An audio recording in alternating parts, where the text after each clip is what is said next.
Amine સંયોજનમાં આપણે aromatic અને એલિફેટિક એમાઇન એના બધા ટોપિક આપણે પૂરા થઈ ગયા. હવે છે ટોપિક તો બીજો એક નવો સમૂહ તમને આપ્યો છે, ડાય એઝોનિયમ ક્ષાર કહેવાય છે. બરાબર.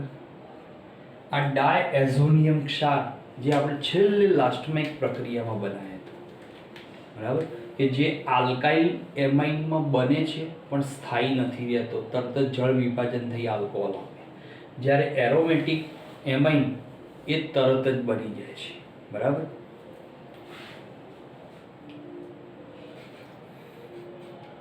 તો એરોમેટિક એમાઇનનો જે ડાયએઝોનિયમ ક્ષાર બને છે સૌથી વધુ સ્થાયી બને છે. એટલે એવું કહેવાય છે કે એરોમેટિક એટલે બેન્ઝીન રિંગ, એની ઉપર બનતો ડાયએઝોનિયમ સમૂહ એટલે N double bond N single bond X. બરાબર. આને કહેવાય ડાયએઝોનિયમ ક્ષાર કહેવાય છે. જ્યાં X બરાબર વાત કરવામાં આવે કે X બરાબર કોણ હોઈ શકે, તો Cl હોઈ શકે. બરાબર. પછી છે બીજો તો એની અંદર Br હોઈ શકે. ત્રીજો છે HSO4 માઇનસ હોઈ શકે અને એના સિવાય BF4 માઇનસ. આ આટલા જે જોડાય ત્યારે એ ડાયએઝોનિયમ ક્ષાર આપે છે. હવે આની અંદર યાદ રાખજો, જ્યારે બેન્ઝીન રિંગ ઉપર ડાયએઝોનિયમ અને X તરીકે BF4 માઇનસ જોડાયેલો હોય ત્યારે એમાંથી બનતો જે ક્ષાર છે એ પાણીમાં અદ્રાવ્ય હોય છે. હું અહીંયા લખું છું કે એરોમેટિક બેન્ઝીન રિંગ, બરાબર, એની સાથે N triple bond N nitrogen ઉપર ધન વીજભાર આ રીતે પણ દર્શાવે અને X તરીકે કોણ હોય, BF4 માઇનસ. તો પ્લસ માઇનસ બે જોડાયેલા હોય આકર્ષણ બનશે. તો આ પદાર્થ, આ જે પદાર્થ બનશે, આ પદાર્થ એ કેવો છે, પાણીમાં અદ્રાવ્ય હોય છે. જ્યારે બાકીના જે ત્રણ જે X તરીકે જોડાય બધા ક્ષાર પાણીમાં સરળતાથી દ્રાવ્ય થઈ જતા હોય છે. તો અહીંયા આપણે જે ડાયએઝોનિયમ સમૂહ જોડાયેલો હોય ત્યારે એ વખતે એરોમેટિક રિંગની અંદર સંસ્પદનની ઘટના ઉત્પન્ન થાય. કઈ રીતે સંસ્પદન ઉત્પન્ન થાય કે ભાઈ આ આપણો ડાયએઝોનિયમ સમૂહ જોડાયેલો છે તો N ટ્રિપલ બોન્ડ N આ નાઇટ્રોજનનું એક અબંધકારક, આ ધન વીજભાર. બરાબર. હવે આની અંદર આખી સંસ્પદન પ્રક્રિયાની શરૂઆત થશે કે આ સંસ્પદન પ્રક્રિયામાં તો શું વીજભાર આની અંદર ફરતો જોવા મળશે. તો એ સમજવા માટે આ સંસ્પદન બધા કરતા જુદા પ્રકારનું આવશે. કેમ કે આમાં જે નાઇટ્રોજન ટ્રિપલ બોન્ડથી જોડાયેલા છે એમાંથી એક બંધ આ નાઇટ્રોજન પરમાણુ ઉપર ઇલેક્ટ્રોન યુગ્મ લઈ જશે. એટલે આ નાઇટ્રોજન ઉપર ઋણ વીજભાર ઇલેક્ટ્રોન ઉત્પન્ન થશે. એટલે બે નાઇટ્રોજન વચ્ચે કેટલા બંધ થઈ ગયા, ડબલ બોન્ડ. બરાબર. તો એ વખતે આ જે આખું ઇલેક્ટ્રોન યુગ્મ છે એ આ અહીંયા બંધ બનાવવા આવશે. બેન્ઝીન રિંગમાંથી પાય ઇલેક્ટ્રોન યુગ્મ બહાર નીકળે છે. અત્યાર સુધી આપણે કોઈ જગ્યાએ નથી જોયું. આ વિશિષ્ટ પ્રકારનું સંસ્પદન આપે છે.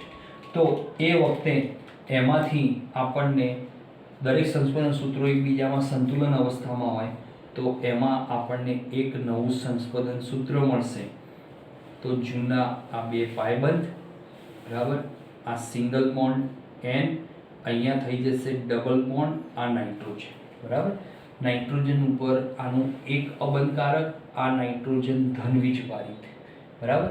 હવે એ વખતે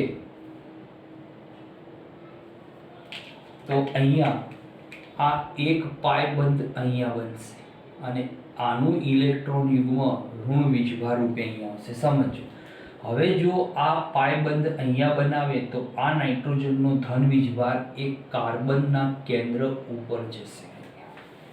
અત્યાર સુધી બધા સંસ્પંદન સૂત્રોમાં ઋણ વીજભાર ઇલેક્ટ્રોન યુગ્મ ફરતું જોવા મળ્યું બેન્ઝીન યુગ્મ ઉપર. હવે અહીંયા આ સૂત્રની અંદર ધન વીજભાર ઉત્પન્ન થયો. હવે નેક્સ્ટ કે હવે શું થશે કે આ પાયબંધ અહીંયાથી ટ્રાન્સફર થશે આ બે કાર્બન વચ્ચે. એ વખતે આ જે ધન વીજભાર છે એ ધન વીજભાર ક્યાં જશે? આ કાર્બનના સેન્ટર ઉપર જશે. બરાબર. તો એમાંથી બીજું એક સંસ્પંદન સૂત્ર મળશે કે જેની અંદર બેન્ઝીન રિંગ, આ જૂનો એક પાયબંધ, સિંગલ બોન્ડ એન. જૂની વસ્તુ હું બ્લેક રંગથી જ દર્શાવું છું. બરાબર. હવે આની અંદર તો આ ઋણ વીજભારિત ઇલેક્ટ્રોન યુગ્મ અને અહીંયા આરે પાયબંધ. ચલો આ પાયબંધ ટ્રાન્સફર થયું એટલે અહીંયા આવ્યો અને ધન વીજભાર ક્યાં જશે? અહીંયા આની પર જશે. આ ધન વીજભાર. બરાબર. હવે પુનઃ ફરીથી સંસ્પંદન થશે. આ આખો પાયબંધ આ બે કાર્બન વચ્ચે જશે તો આ આખો ધન વીજભાર આ કાર્બનના સેન્ટર ઉપર આવશે. તો એ વખતે એમાંથી બીજું એક સંસ્પંદન સૂત્ર મળશે. હું નીચે દર્શાવું છું. તો અહીંયા આ બેન્ઝીન, બરાબર, એની અંદર હવે જૂનો પાયબંધ વધતો નથી એટલે જૂની વસ્તુ બ્લેક રંગમાં આ ઇલેક્ટ્રોન યુગ્મ સાથે. ચલો અહીંયા તો અહીંયા આ ઋણ વીજભારિત ઇલેક્ટ્રોન યુગ્મ, બરાબર, અહીંયા આ પાયબંધ, આ નવો પાયબંધ, આ બીજો એક પાયબંધ અને આ ધન વીજભાર. બરાબર. પાયબંધનું સ્થાન બદલાય છે. હવે ફરીથી આ ધન વીજભાર. બરાબર. તો હવે શું થશે?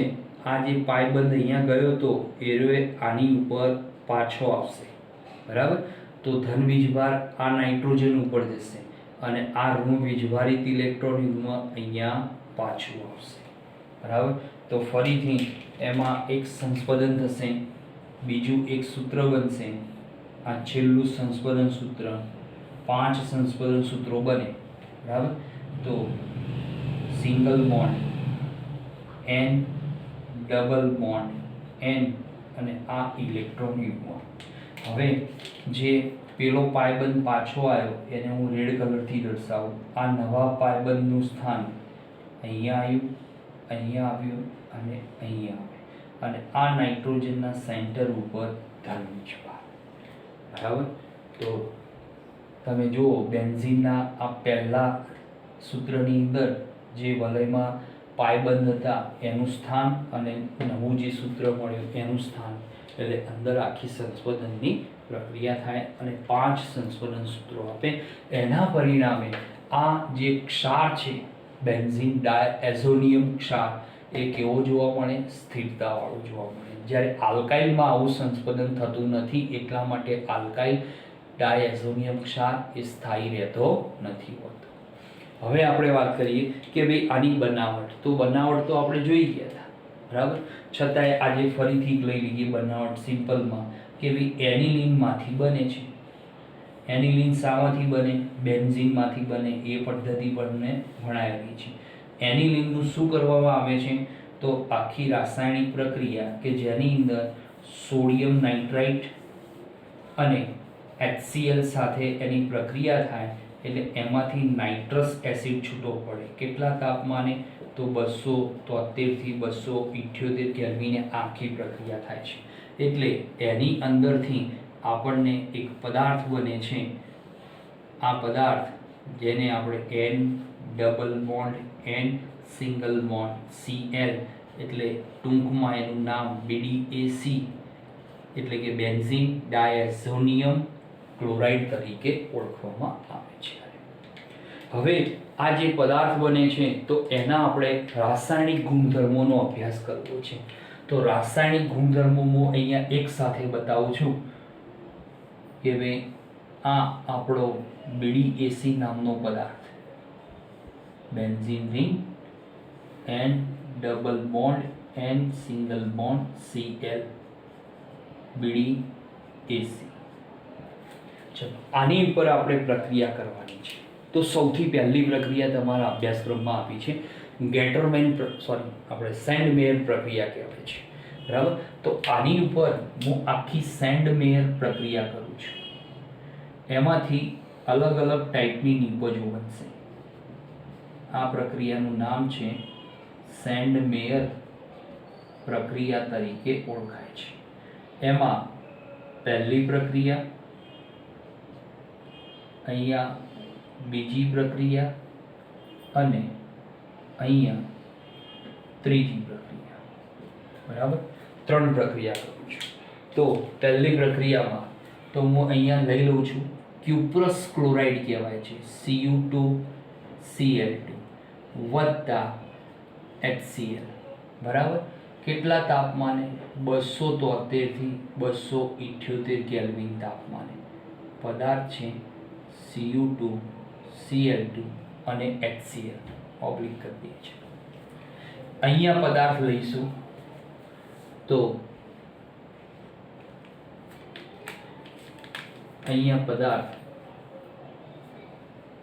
Cu2Br2 અને HBr લેવાનું, બરાબર. કેટલા તાપમાને? 273 થી 278 કેલ્વિન તાપમાને. ત્રીજો પદાર્થ લઈશું તો નેક્સ્ટ ત્રીજો પદાર્થ છે તો પદાર્થનું નામ છે Cu2Cl2 અને KCl અથવા HCl પણ લઈ શકાય, અને 273 થી 278 કેલ્વિન તાપમાને. હવે જુઓ, આ પ્રક્રિયા થાય એટલે આના દ્વારા આપણને પદાર્થ બનશે. તો તમે ક્યુપ્રસ ક્લોરાઇડ હશે તો એમાંથી જે પદાર્થ બનશે તો બેન્ઝીન ઉપર Cl એટલે ક્લોરોબેન્ઝીન કહેવાય છે, બરાબર. આપણે આવી ગઈ પ્રક્રિયાઓ પણ ફરીથી આવે છે, અભ્યાસક્રમમાં છે એટલા માટે. હવે આ પ્રક્રિયા તો Cu2Br2 HBr સાથે આની પ્રક્રિયા થાય તો આમાંથી જે પદાર્થ બનશે એને આપણે કહીએ છીએ BB કહીએ છીએ, બ્રોમોબેન્ઝીન કહીશું.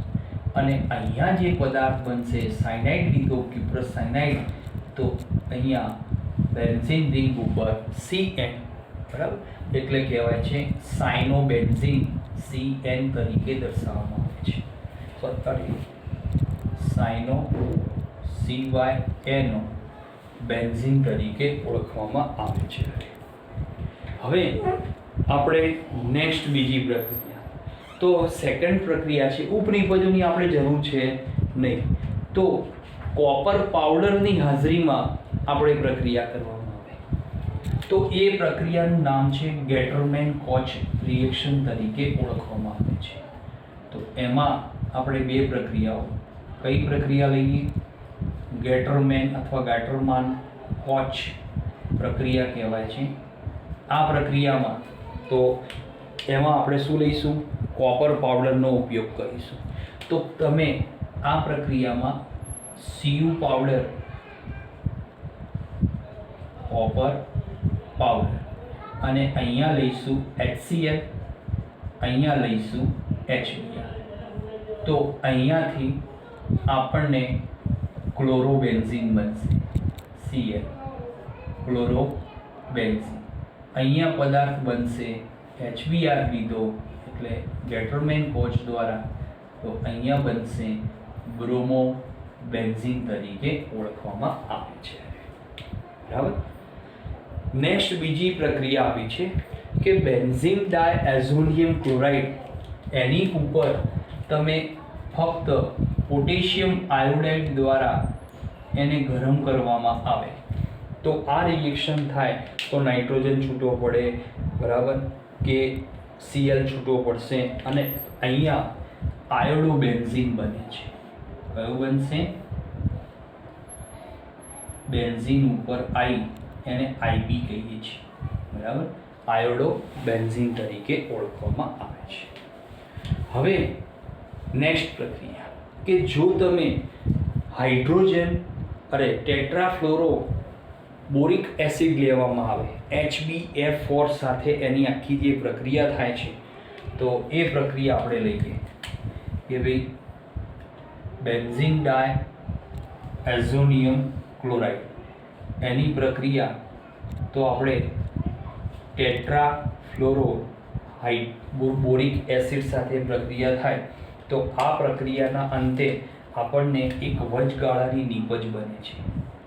એ નીપજ આ રીતે જોડાયેલી છે કે બેન્ઝીન રિંગ, બરાબર.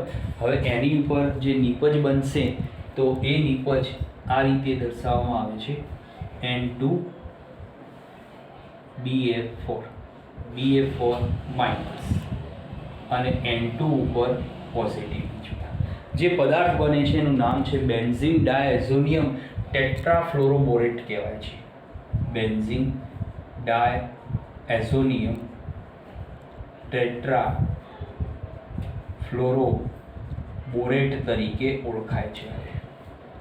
હવે આને આપણે બે રીતે પ્રક્રિયા કરીશું કે જો ગરમ કરવામાં આવે, આની ઉપર બે રિએક્શન, કે જો આને આપણે ગરમ કરીએ અને બીજી પ્રક્રિયા કે અહીંયા ગરમ કરીશું, અહીંયા આપણે સોડિયમ નાઇટ્રાઇટ અને લઈશું જોડે કોપર પાવડર, બરાબર, Cu રજ, બરાબર, એ લઈને ગરમ કરીએ તો આ રાસાયણિક જે પ્રક્રિયા થાય તો એની અંદર જો એને તમે ગરમ કરો છો તો આપણે અત્યાર સુધી ફ્લોરોબેન્ઝીન નથી બનતો પણ અહીંયા બનશે તો બેન્ઝીન રિંગ ઉપર ફ્લોરિન, એને આપણે ફેસબુક એટલે ફ્લોરોબેન્ઝીન કહીએ છીએ.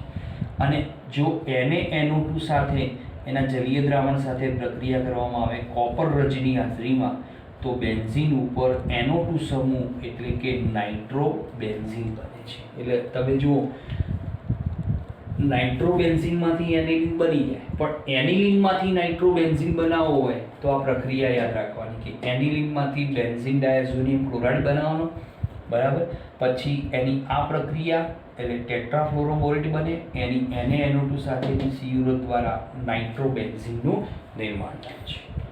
નેક્સ્ટ બીજી પ્રક્રિયા છે કે આપણે એનું ઓર્થોફોસ્ફરસ એસિડની હાજરીમાં અને ઇથેનોલ દ્વારા એની પ્રક્રિયા કરવામાં આવે, બરાબર, કે ઓર્થોફોસ્ફરસ એસિડ એટલે કે H3 ફોસ્ફોનિક એસિડ, ઓર્થોફોસ્ફોનિક એસિડ H3PO2, બરાબર, અને બીજું છે ઇથેનોલ, ETOH કહીએ છીએ આપણે. તો ઇથેનોલનું દ્રાવણ, બરાબર, એની સાથે એની પ્રક્રિયા કરવામાં આવે તો આ પ્રક્રિયા જે થાય છે તો યાદ રાખજો કે આ પ્રક્રિયામાંથી MCQ પૂછાય છે કે આ પ્રક્રિયામાં શું થશે, બેન્ઝીન ડાયએઝોનિયમ ક્લોરાઇડ એનું રિડક્શન થશે અને શું બનશે, બેન્ઝીન બનશે. આ બેન્ઝીન બની ગયું, વત્તા એમાંથી ઉપનિપજ બનશે કઈ, તો આમાં જે ફોસ્ફોનિક એસિડ છે એનું ઓક્સિડેશન થશે અને એમાંથી બનશે તો ઓક્સાઇડયુક્ત નિપજ બને છે, H3PO3 નામની નિપજ બને છે. રિડક્શન કોનું થયું, BDACનું એટલે બેન્ઝીન બન્યું. ઓક્સિડેશન કોનું થયું, H3PO2નું H3PO3માં. આ યાદ રાખવાનું, જેને ઓક્સિડાઇઝ નિપજ કહેવાય છે. એ જ રીતે ઇથેનોલમાં થાય છે. તો ઇથેનોલમાં શું થશે કે ઇથેનોલ સાથે તમે પ્રક્રિયા કરો તો પણ બેન્ઝીન ડાયઝોનિયમ ક્લોરાઇડનું રિડક્શન એટલે બેન્ઝીન આપશે, બરાબર, અને અહીંયા ઇથેનોલ જે છે એ શામાં રૂપાંતરણ થશે તો આલ્ડીહાઇડમાં, CH3CHO. તો ઇથેનોલનું ઓક્સિડાઇઝ નિપજ આલ્ડીહાઇડ અને બેન્ઝીન ડાયઝોનિયમ ક્લોરાઇડની રિડક્શન નિપજ એટલે બેન્ઝીન બનશે, બરાબર. આ પ્રક્રિયા કે જેની અંદર તમને MCQ પૂછાય છે તો આની ઓક્સિડાઇઝ નિપજ કહેવાય, ઇથેનોલની ઓક્સિડાઇઝ નિપજ આલ્ડીહાઇડ કહેવાય છે. ચલો, ત્યાર પછી બીજી એક પ્રક્રિયા આપી છે કે SnCl2 અને HCl વડે આખું રિડક્શન કરવામાં આવે, બરાબર. તો બેન્ઝીન ડાયઝોનિયમ ક્લોરાઇડ એનું આપણે SnCl2 વત્તા HCl નામના પદાર્થ દ્વારા રિડક્શન કરવામાં આવે છે. તો એને સ્ટીફન રિડક્શન પ્રક્રિયા કહેવાય છે. તો આ પ્રક્રિયામાં આપણને શું મળશે? તો બેન્ઝીન ડાયએઝોનિયમ ક્લોરાઇડનું રિડક્શન થશે એટલે બેન્ઝીન રિંગ ઉપર NH2 નામનો સમૂહ ઉત્પન્ન થાય છે, જેનું નામ છે ફિનાઇલ હાઇડ્રેઝિન નામનો પદાર્થ બને છે. ફિનાઇલ હાઇડ્રેઝિન બનશે. બરાબર. ત્યાર પછી આપણે મંદ સલ્ફ્યુરિક એસિડ સાથે 283 કેલ્વિન તાપમાને પ્રક્રિયા કરવામાં આવે. બરાબર. તો મંદ સલ્ફ્યુરિક એસિડ સાથે અહીંયા કે મંદ સલ્ફ્યુરિક એસિડ સાથે 283 કેલ્વિને તમે ગરમ કરો તો આની અંદરથી બેન્ઝીન ડાયએઝોનિયમ ક્લોરાઇડમાંથી શું બનશે? ફિનોલ બને છે. બેન્ઝીન ઉપર OH એટલે આપણે એને ફિનોલ કહીએ છીએ. તો તમને પૂછે પરીક્ષામાં કે ભાઈ એનિલિનમાંથી ફિનોલ બનાવો, તો એનિલિનમાંથી BDAC અને એનું તમે આ પ્રક્રિયા કરો એટલે સીધો ફિનોલ બને છે. હવે તમારી ચોપડીમાં તો લાસ્ટ એક પ્રક્રિયા આપેલી છે, છેલ્લી પ્રક્રિયા કે જેમાં આપણે એઝો સંયુગ્મન પ્રક્રિયા તરીકે ઓળખવામાં આવે છે. બરાબર. હવે એઝો સંયુગ્મન જે પ્રક્રિયા છે એમાં આપણે બે રીતે પ્રક્રિયા કરવાની છે. એક ફિનોલ સાથે અને બીજી છે તો એ પ્રક્રિયાનું નામ છે એનિલિન સાથેની પ્રક્રિયા તરીકે ઓળખાય છે. તો આપણે બે પ્રક્રિયા લઈ લઈએ. આ બાજુ લઈશું. ચલો એ અહીંયા આ બાજુ એક પ્રક્રિયા આ તરફ અને બીજી પ્રક્રિયા આ તરફ. આપણે પ્રક્રિયા કોની સાથે કરીશું? ફિનોલ સાથે. કેટલા તાપમાને? 278 કેલ્વિને. હવે અહીંયા પ્રક્રિયા કોની સાથે કરીશું? એનિલિન સાથે. બરાબર. અંદર વધારે એ પણ પ્રક્રિયા 278 કેલ્વિન સાથે. તો આની અંદર નિપજ બનશે. આમાં આને કહેવાય છે એઝો સંયુગ્મન પ્રક્રિયા તરીકે ઓળખવામાં આવે છે. એટલે એમાંથી એઝો રંગક બનશે. ચલો અહીંયા આ પ્રક્રિયા થાય એટલે આવી નિપજ બનશે કે બેન્ઝીન રિંગ, એની ઉપર N ડબલ બોન્ડ N. હવે શું થશે? આ Cl એ આ અહીંયાથી પેરા સ્થાનમાંથી હાઇડ્રોજન સાથે HCl રૂપે દૂર થશે અને આ પદાર્થ આની સાથે જોડાઈ જશે OH. બરાબર. અહીંયા નિપજ બનશે. તો અહીંયા નિપજ તો બેન્ઝીન રિંગ, અહીંયા N ડબલ બોન્ડ N, એમાં પણ HCl દૂર થશે અને એનિલિનની રિંગ આ રીતે એની સાથે જોડાણ થાય છે. NH2 સમૂહ. બરાબર. હવે અહીંયા જે પદાર્થ બનશે તો આ પદાર્થ તો નારંગી રંગનો પદાર્થ છે. આનું નામ થશે પેરા હાઇડ્રોક્સી એઝો બેન્ઝીન કહેવાય છે. બરાબર. આ છે નારંગી રંગ ધરાવતો એઝો રંગક કહેવાય છે. નારંગી એઝો રંગક બનશે. આ પદાર્થ બનશે પેરા એમિનો એઝોબેન્ઝીન તરીકે ઓળખાય છે. આ જે પદાર્થનો રંગક છે આ છે પીળો રંગક બનાવશે. બરાબર. તો આ રીતે તમારા ચોપડીમાં બે રંગકો બનાવ્યા છે, એક નારંગી રંગક અને પીળા રંગક તરીકે આ એઝોબેન્ઝીન સંયુગ્મનનું નિર્માણ થતું હોય છે. બરાબર. તો આ સાથે અહીંયા તમારા જે ડાયએઝોનિયમ જે ક્લોરાઇડ છે, બેન્ઝીન ડાયએઝોનિયમ, એની આ આટલી બધી રાસાયણિક પ્રક્રિયાઓ એક જ ચક્રની અંદર મેં તમને સમજાવી દીધી. બરાબર. આ સાથે તમારું આ ચેપ્ટર પૂરું થાય છે. તો એની અંદર એક જો કોયડો આપેલો છે તો કોયડામાં 4 નાઇટ્રોટોલ્યુઇન એટલે કે પેરા નાઇટ્રોટોલ્યુઇન એનું 2 બ્રોમો બેન્ઝોઇક એસિડમાં પરિવર્તન તમને સમજાયેલું છે. એ રીતે લખાણ સંબંધિતમાં 2 પ્રશ્નો આપ્યા છે, એ પણ તમે કાર્બનિક પરિવર્તનમાં તમે થોડોક ટ્રાય કરજો. અને સ્વાધ્યાયની અંદર આપેલા જે કાર્બનિક પરિવર્તન સમીકરણો મેં બધા પ્રકારના લઈ લીધા છે, એટલે આમાંથી જ આવે, બરાબર, એ તમારે સોલ્વ કરતા રહેવું. હવે આપણે તો નેક્સ્ટ જે ચેપ્ટર ચાલુ કરવાનું છે, તો આપણે ઓર્ગેનિક કેમિસ્ટ્રીમાં 4 ચેપ્ટર તમારા પૂરા થઈ ગયા સેકન્ડ પાર્ટમાં.